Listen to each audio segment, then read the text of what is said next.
மீனா மயிலுக்கு கால் பண்ணுறாங்க. என்னம்மா நினச்சிட்டு இருக்காங்க உங்கள் அம்மா? தேவையில்லாமல் இப்போதைக்கு ஃபேமிலியில் எல்லாத்தையுமே வந்துட்டு அரெஸ்ட் பண்ணிட்டு போயிருக்காங்க. உங்கள் அம்மா கேஸ் கொடுத்து நீங்கள் என்ன தான் பண்ணிட்டு இருக்கீங்க மயில்? காலையில் தானே உங்களுக்கு நான் வந்து பேசிட்டு வந்தேன். கொஞ்சம் அமைதியாக இருங்க, கொஞ்ச நாள் கழிச்சு எல்லாம் சரியாயிருன்னு சொல்லிட்டு எதுக்கு இப்படி பண்ணிட்டு இருக்கீங்க அப்படின்னு சொல்கிறாங்க. என்ன மீனா சொல்கிறேன், எனக்கு ஒன்றும் புரியலையே அப்படின்னு சொல்கிறாங்க. உங்கள் அம்மா எங்கேங்க அப்படின்னு சொல்லி கேட்குறாங்க. இல்லை எங்கள் அப்பா எங்கள் அம்மா வந்துட்டு டைவர்ஸ் நோட்டீஸ் வந்தோன்னே எங்கேயோ வெளில கிளம்பி போனாங்க. எங்கே போனாங்கன்னு உங்களுக்கு தெரியாதா? இல்லை ஃபேமிலியாக சேர்ந்து எல்லாரும் குடும்பமாக சேர்ந்து நடிச்சிட்டு இருக்கீங்களா அப்படின்னு சொல்கிறாங்க. இல்லை மீனா என்னன்னு எனக்கு தெரியாது அப்படின்னு சொல்கிறாங்க. உங்கள் அம்மா நம்ம வீட்டுக்கு மேலே எல்லாத்து மேலே வந்துட்டு கேஸ் கொடுத்து எல்லாத்தையும் போய் ஜெயிலில் உட்கார வச்சுக்கிறாங்க. தேவையில்லாம இதுக்கு இப்படி பண்ணிட்டு இருக்காங்க. ஒழுங்கா கேஸை வாபஸ் வாங்க சொல்லுங்க அப்படின்னு சொல்லிட்டு இருக்காங்க.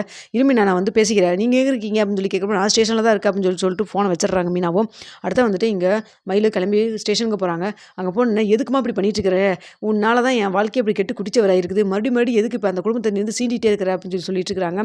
அப்போ உடனே வந்துட்டு சரவணன் சொல்கிறாங்க, பார்த்தீங்களா மேடம், நீங்கள் சொல்லிட்டு இருக்கிறீங்களா அதா இவளுக்கே தெரியாமல் தான் வந்து கேஸ் கொடுத்துட்டாங்களாமா. எப்படி எல்லா குடும்பமே சேர்ந்து ட்ராமா பண்ணுறாங்க பாருங்க அப்படின்னு சொல்கிறாங்க. மாமா உண்மையாலுமே வந்துட்டு எனக்கு தெரியாது அப்படின்னு சொல்கிறாங்க. இங்கே பாரு இன்னொருக்க ஏதோ மாமா மாமான்னு கூப்பிட்டு நல்லா இருக்காது. நீ யார் என்னை மாமான்னு கூப்பிட்றதுக்கு அப்படின்னு சொல்லி பேசுகிறாங்க. அப்போ உடனே வந்துட்டு மயிலு, ஏம்மா நீ கொஞ்சம் அமைதியாகவே இருக்கவே மாட்டியா நீ? போதும் என் வாழ்க்கையை நீ சரி பண்ணுறேன்னு சொல்லிட்டு இந்த அளவு கொண்டு வந்து விட்ட வரைக்கும் போதும். என்ன கேஸ் கொடுத்துருக்காங்க கூட எனக்கு தெரியலையே அப்படின்னு சொல்கிறாங்க. ஏங்க இங்கே வாங்க, நீங்கள் தான் மயிலா அப்படின்னு சொல்லி கேட்குறாங்க இன்ஸ்பெக்டர் மேடம். ஆமாங்க, என்ன கேஸ் கொடுத்தாங்க எங்கள் அம்மா அப்படின்னு சொல்லி கேட்குறாங்க. உங்களை வந்து வரதட்சணை குடும்பம் பண்ணிட்டு இருக்காங்க அப்படின்னு சொல்லி இந்த வீட்டு மேலே ஃபுல்லாக கேஸ் கொடுத்துருக்காங்க உங்கள் அம்மா அப்படின்னு சொல்கிறாங்க. ஐயோ அதெல்லாம் அம்புட்டும் பொய், அதெல்லாம் படையவே கிடையாது. அவங்க வரதட்சணை கேட்டு ஒரு நாள் கூட ரூபா கூட கொண்டு வந்து கொடுன்னு எனக்கு கேட்டதே கிடையாது அப்படின்னு சொல்லி பேசுகிறாங்க. இதை பார்த்தோன்னா மயிலோடைய அம்மா, என்னடி பேசிட்டு இருக்கேன், உன் வாழ்க்கையாக தானே நான் பேசிட்டு இருக்கேன், நீ என்ன இப்படி பேசுகிற அப்படின்னு சொல்லி கேட்குறாங்க. அம்மா போதுமா, நான் திரும்பவும் சொல்கிறது தான், நீ கொஞ்சம் அமைதியாக இரு. ஏதோ அவங்களுக்கு என் மேலே இறக்கம் வந்து ஏதோ போய் பேசுனதில்ல, நீங்கள் தான் என் மேலே எந்த தப்பு இல்லைன்னு புரிஞ்சுட்டு ஏற்றுப்பாங்களோ என்னமோ. ஆனால் நீ தேவையில்லாமல் இப்படி பிரச்சனை பண்ணிட்டு இருக்கிற, குடும்பத்தையே சேர்த்து இப்படி எதுக்கு நீ வந்து அசிங்கப்படுத்திட்டு இருக்கிற, நீ பண்ணுறதெல்லாம் சுத்தமாக சரியில்லை. எல்லாரும் என்னை மன்னிச்சிருங்க மாமா, என்னை மன்னிச்சிருங்க மாமா, எங்கள் அம்மாக்காக நான் மன்னிப்பு கேட்டுக்கிறேன். அம்மா நீ கொஞ்சம் புத்தி கட்டத்தரமாக பண்ணிட்டு இருக்காத, கொஞ்சம் அமைதியாக இரு. கேஸை நான் வாபஸ் வாங்கிக்கிறேங்க, நான் என் பேரில் தானே கொடுத்துருக்காங்க, என் கேஸை நான் வாபஸ் வாங்கிக்கிறேன் அப்படின்னு சொல்லிட்டு இன்ஸ்பெக்டர் அம்மாட்ட பேசுகிறாங்க. ஏங்க என்ன விளையாண்டுருக்கீங்களா நீங்கள்? வரதட்சணை கொடுமை உங்களை பண்ணலையா அப்படின்னு சொல்லி கேட்குறாங்க. ஆமாம் மேடம் பண்ணல அப்படின்னு சொல்கிறாங்க. இதை கேட்டேன்னு வந்துட்டு மயிலோடைய அம்மா கிட்ட இன்ஸ்பெக்டர் கேட்குறாங்க, என்னங்க நாங்கள் வேலையெல்லாம் இல்லாமல் சும்மா உட்காந்துட்டு இருக்கிறோம், டைம் பாஸ்க்கு நீங்கள் என்ன வந்து உங்களுக்கு பிடிக்காதவங்க மேலே என்ன வேணா கேஸ் கொடுக்கலான்னு சொல்லி நினச்சிங்க வந்து கேஸ் கொடுத்துட்ருக்கீங்களா அப்படின்னு சொல்லி கேட்குறாங்க.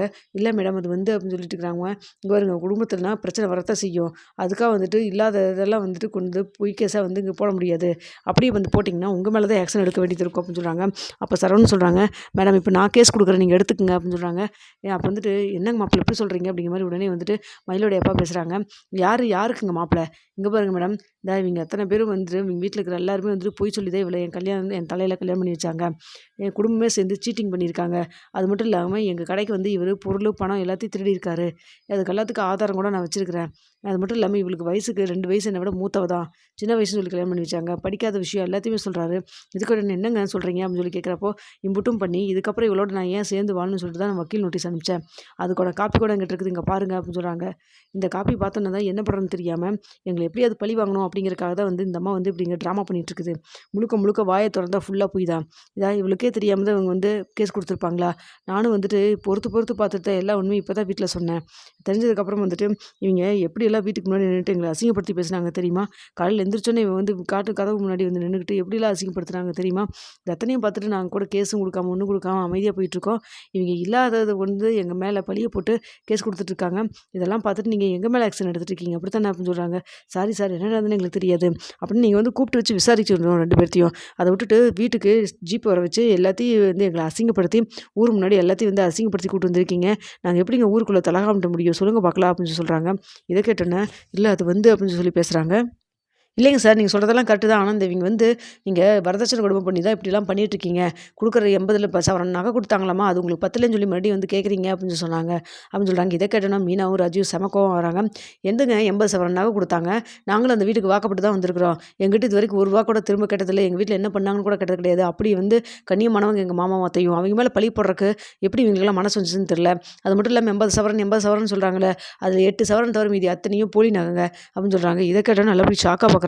என்னமே நான் சொல்கிறேன் அப்படின்னு சொல்லிட்டு செந்திலும் கேட்குறாரு. ஆமாங்க, எல்லாரும் என்னை மன்னிச்சிருங்க, இந்த விஷயத்தை இதுக்கு மேலே மறைக்க முடியாது அப்படின்னு சொல்கிறாங்க. அப்போ வந்து ராஜி சொல்கிறாங்க, ஆமாம் மாமா, அத்தை மாமா எங்களை மன்னிச்சிருங்க அப்படின்னு சொல்கிறாங்க. என்னங்க நடக்குது அப்படின்னு சொல்லி இன்ஸ்பெக்டர் கேட்குறாங்க. அப்போ சொல்கிறாங்க, இல்லைங்க கொஞ்ச நாளுக்கு முன்னாடி தான் இவங்க போட்ட நகை அத்தனையும் போலி நகைன்னு சொல்லி மாடியில் வச்சு பேசிகிட்டு இருந்தாங்க.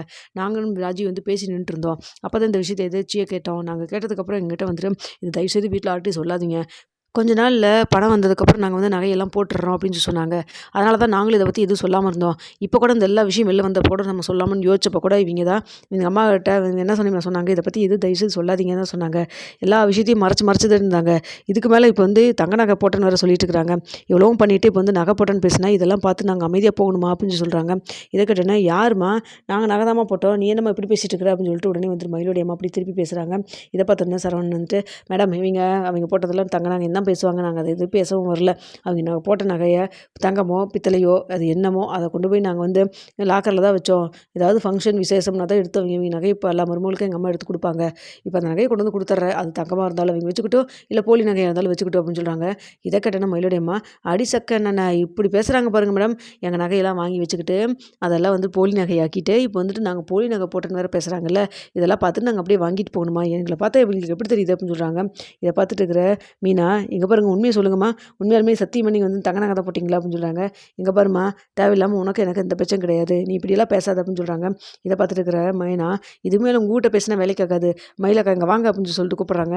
"சொல்லு மீனா" அப்படின்னு சொல்லி கேட்கிறப்போ, "சத்தியம் பண்ணி சொல்லுங்க. உங்க வீட்ல எல்லாரும் நகை போட்டாங்களா? தங்க நகையா போட்டாங்க?" அப்படின்னு சொல்லி கேட்குறாங்க. "இல்ல அது வந்து" அப்படின்னு சொல்லி பேசுறப்போ வந்து உடனே சரவணன் நின்னுட்டு, "இருங்க ஒரு நிமிஷம் நானே சொல்றேன்" அப்படின்னு சொல்லிட்டு, "இங்க பாருங்க அவங்க போட்டதெல்லாம் போலி நகைங்கிறத நான் 100க்கு 200% வந்து நம்புறேன். சரி அவங்க போட்டது நாங்க தங்கமாவே இருக்கட்டும். எந்த கடையில வாங்குனேன்னு பில்லு கேளுங்க மேடம்" அப்படின்னு சொல்லிட்டு இன்ஸ்பெக்டர் கேட்குறாங்க. "ஏம்மா அதான் கேட்குறாங்கல்ல சொல்லுங்க எந்த கடையில வாங்குனீங்க? பில் இருந்தா குடுங்க" அப்படின்னு சொல்லி கேட்குறாங்க. "ஏன் மேடம் பில்ல கையில வச்சுட்டே அலைய முடியும்? அதெல்லாம் எங்க கிடக்குதோ" அப்படின்னு சொல்றாங்க. "சரி ஓகே ஏதோ ஒரு கடையில தானே வாங்கியிருப்பீங்க. அந்த கடை பேர் சொல்லுங்க நாங்க போய் விசாரிச்சுக்கிறோம்" அப்படின்னு சொல்றாங்க. "இல்ல அது வந்து" அப்படின்னு சொல்றப்போ மறுபடியும் அப்பா கிட்ட, "சொல்லுங்க சார் நீங்க நகைக்கடையில வாங்கியிருப்பீங்கல்ல, அந்த நகைக்கடையோட பேர் சொல்லுங்க" அப்படின்னு சொல்றாங்க. "இல்ல அது வந்து" அப்படின்னு சொல்லிட்டு, "இல்ல இது வந்து என் பொண்டாட்டியோட நகை தான்" அப்படின்னு சொல்லிட்டு இருக்கிறாங்க. "ஓ! அப்ப பூர்வீக நகையா அதெல்லாம்?" அப்படின்னு சொல்லி கேட்குறாங்க. "ஆமாங்க" அப்படின்னு சொல்லிட்டு அப்படியே பிளேட்ட மாத்தி போடுறாங்க. இத பார்த்துட்டு இருக்கிற வந்து மயில் சொல்றாங்க, "எதுக்கும்மா இப்படிலாம் பேசுற? கொஞ்சம் அமைதியா இரும்மா. நீ பிரச்சனைய பெருசு பண்ணாம அமைதியா இருக்க மாட்டே போல இருக்கு" அப்படின்னு சொல்லிட்டு பேசுறாங்க. "சொல்லுங்க நீங்களா சொல்லுங்க" அப்படின்னு சொல்லி கேட்குறப்போ, அப்போ மயில் சொல்றாங்க, "எல்லாரும் என்ன மன்னிச்சிடுங்க. போட்டது போலி நகை தான். மீனா எங்க அம்மா இப்படி பேசுனதுக்கெல்லாம் மன்னிச்சிரு மீனா" அப்படின்னு சொல்றாங்க. "பார்த்தீங்களா சார் நான் தான் சொன்னேன்ல மேடம், அவங்க பண்ணது அத்தனையும் வந்துட்டு போலி தான், பொய் தான். இவிங்க சொன்னாங்கன்னு சொல்லி கேஸ் எழுதிட்டு எங்கள அசிங்கப்படுத்திட்டீங்களே ஊருக்குள்ள" அப்படின்னு சொல்றாங்க. "இல்ல எல்லாரும் மன்னிச்சிடுங்க. நீங்கலாம் கிளம்புங்க" அப்படின்னு சொல்றாங்க. "அது எப்படிங்க நீங்க கூட்டு வருவீங்க? பேசுனதெல்லாம் பொய்ன்னு சொல்லி உங்களுக்கு தெரிஞ்சிரும். அதுக்கப்புறம் எங்கள அமைதியா அப்படியே காதும் காது வச்ச மாரி போங்கன்னு சொல்லி சொன்னா, அப்ப நாங்க பட்ட அவமானத்துக்கு என்ன வெளி?" அப்படின்னு சொல்லி சொல்றாங்க. அப்போ உடனே வந்து சொல்றாரு சரவணன், "இங்க பாருங்க, வேலையே வந்துட்டு அவங்கள அந்த வக்கீல் நோட்டீஸ்க்கு சைன் பண்ணி எனக்கு வாங்கி குடுத்துருங்க. அதுவாவது அட்லீஸ்ட் நீங்க பண்ணதுக்கு இதா இருக்கும்" அப்படின்னு சொல்லி சொல்றாங்க. அப்ப வந்துட்டு, "என்னம்மா அவர் தான் வந்து உங்க கூட வாழவே முடியாதுன்னு சொல்றாங்கல்ல. என்ன நோட்டீஸ்ல சைன் பண்ணி குடுத்துர்றியா?" அப்படின்னு சொல்லி கேட்குறாங்க. இத பார்த்துட்டு இருக்கிற மயிலுடைய அம்மா, "அப்படியெல்லாம் சைன் பண்ணி குடுத்துற முடியாது மேடம். இந்த கதை இங்க வந்தா எங்களுக்கு ஏதாவது நியாயம் கிடைக்குன்னு வந்தோம். ஆனா நீங்களும் அவங்களோட சேர்ந்துட்டுலாம் நீங்க வந்து பேசுறீங்க. நான் அடுத்தது வேற எங்க போகணுமோ அங்க நான் போறேன்" அப்படின்னு சொல்றாங்க. "போங்க போங்க முட்டிக்கு முட்டி தட்டி நானும் நாளும் பார்த்துட்டு இருக்கிறேன். வேறவங்கலாம் இருந்தா முட்டிக்கு முட்டி தட்டி உள்ள தூக்கி போட்டுருவாங்க. அதுக்கப்புறம் நீங்க தான் வந்து கம்பி எண்ண வேண்டியது இருக்கும். நீங்க பண்ண ஃப்ராடு தனத்துக்கெல்லாம்" அப்படின்னு சொல்றாங்க. "நாங்க என்ன ஃப்ராட் பண்ணோம்? கல்யாணம்னா 1, 2 போய் பேச தான் செய்வோம். அது தான் கல்யாணம் பண்றாங்க. அதுக்காக வந்துட்டு எல்லாமே வந்துட்டு ஓகேன்னு சொல்ல முடியும். இவிங்க கூட தான் வந்துட்டு பெரிய கடை வச்சுட்டு அப்படியே அவ்வளோ லட்சக்கணக்கில சம்பாதிக்கிறான்னு சொன்னாங்க. அதெல்லாம் ஒண்ணும் கிடையாது. 5க்கு 10க்கு தானே கடை வச்சிருக்காங்க" அப்படின்னு சொல்றாங்க. இத கேட்டோனே பாண்டியன் செம கோவம் வராங்க. "இங்க பாரு இதுக்கு மேல பேசுனது நல்லா இருக்காது பாருங்க."